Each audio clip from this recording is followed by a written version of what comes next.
What's good, gamers? Akalon here, and we have some massive news. I'm going to lead with the clickbait, as you were, if you will. Chris Metzen, he's back. He's back as the executive creative director of World of Warcraft. In this video, we're going to be discussing why everyone on Twitter and on the forums is losing their minds over this, why everyone is so fucking happy, and exactly what Chris Metzen's job will be now and why it was necessary. So first and foremost, this is the first time that Chris Metzen actually has a title at Blizzard that isn't just basically the ideas guy. Previously, Chris Metzen's job was creating the world of Diablo, creating the world of Overwatch, and creating the world of Warcraft, or the World of Warcraft. Yeah, whatever, right? He was responsible for Warcraft. He was responsible for pretty much all of the stories that Blizzard have ever made, including stories that we never heard about because it was games that was cancelled. We already know that Chris and the team have been very hard at work for BlizzCon, planning out the future of World of Warcraft. Now, this is some insider trading information that I have here, but Chris Metzen wasn't intricately involved in the creation or the storylines of Dragonflight. That I know from two sources that's been speaking to me. It's not that he was completely uninvolved, it was just that Dragonflight was already so far along in its development when Chris Metzen finally came on board that he basically said, look guys, as long as the following things happen in Dragonflight, I'm not going to involve myself because there's just not enough time. I can't change the story now. So he's been working with whatever Dragonflight is going to end as going into the future. Him and his team, they're going to announce stuff at BlizzCon, and that's really where everyone's losing their minds. They can't wait for BlizzCon. Personally, the only thing I need from Chris Metzen, and my life will be complete, is him starting BlizzCon with For the Horde and For the Alliance. That was always epic, and that's what I want. So let's talk about Chris Metzen and the role that he now fulfills within Blizzard Entertainment. As creative director, he basically has veto power over everything that goes into the game from a story perspective, but also sometimes from a gameplay perspective. Because he's the creative director, he gets to choose where the story needs to go next. He gets to choose where the game needs to go next in order to encompass and facilitate the story. It's a pretty good job and a pretty important role within World of Warcraft, and considering that all of the success that World of Warcraft has ever had came because of Chris Metzen, I think it's good for everyone. Is he going to be involved in the day-to-day writings of World of Warcraft? Probably not. That's not what the creative director does. He's going to be far more involved in where the story needs to go, and then people like Steve Denuser and the narrative team need to write that story in order to arrive there. Who needs to be alive? Who needs to be introduced? What characters need to be created? And what will their futures look like? That's going to be his job. Now, why is this something that World of Warcraft needed? Why did they bring Metzen back? Fact of the matter is, the current writing team at Blizzard are actually better than the old writers at writing small, individual, dialogue-driven stories. They're very good at it. If you look at Dragonflight, it's actually some of the best storytelling we've had in World of Warcraft.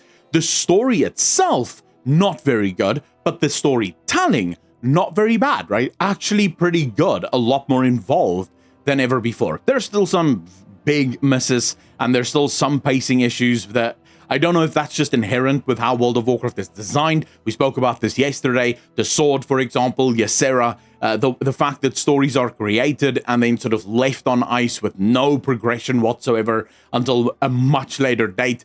You know, these are still problems within World of Warcraft that needs to be ironed out. But, you know, the narrative team have been doing a very good job of it. The problem that the narrative team have been running into is, and this is a bit more insider trading. We heard Taliesin speak about this. We heard Balila speak about this. I had my own sources sort of whispering to me in the background about this. There is a group of developers within World of Warcraft that wanted to move away from what classic World of Warcraft was. They didn't want these tortured heroes. They didn't want the Varian and the Thralls. They wanted good characters to be good and bad characters to be bad. You know, they wanted that quintessential devil in the children's Bible bad guys, and that quintessential prince that slays the dragon good guy in their stories. When you think back to classic World of Warcraft, it is filled with heroes that are absolutely flawed. Varian Rin is a brilliant example of this. He wasn't perfect. He had a lot of flaws. He made a lot of mistakes. But what made him good was that he was always trying to do the right thing, even when he failed at doing so. It was still trying to do so. Thrall, the very same thing. And then you look at villains that Chris Metzen created, and you come up with things like Arthas Menethil, arguably one of the greatest villains in video games. Why? Because it was his own flaws that led him to become a villain. He wasn't just a bad guy from the start. In fact, he was incredibly honorable, and he really, really wanted to save his people. But he had this one flaw, arrogance, that he could not get over, and he believed that he alone would save his people, and that is ultimately what led to his undoing and made him into the villain that pretty much everyone and their mother knows. Even if you don't play WoW, people know who the Lich King is because it's just such an iconic character. That's the difference between Chris Metzen and the current writing team. For the current writing team, it appears as if characters are sort of, put in one of two camps. It's either a good character or it's a bad character. Anduin Wrynn is a great example of this. A character that is wholly neutral or lawful good, and the only bad things Anduin has ever done in his life was under mind control from Zuval, a guy that's just arguably, chaotic evil, and there's just nothing good in him. Sylvanas is another great example of used to be a very flawed character, but tried to do right by her people, and then eventually turned into just, bad guy, but then not bad guy, because actually soul split bad guy, right? So she's not actually to blame for all the evil shit she did, because her soul was split. Rather than, embracing the idea that this character is indeed not wholly good or necessarily wholly evil, this character is morally grey. That seems to be storylines that's just completely gone away in World of Warcraft. And then also, this I've heard from a number of people, and I think you can look at the story and know that this is true. War, right? Violence, war, brutality, all of the things that make your blood pump and make your penis stand erect.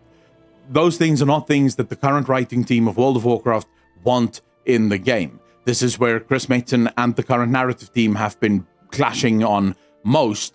They had an idea to make a new game, a feel-good game, a game where the power of friendship prevails and gets you through the darkest of your days.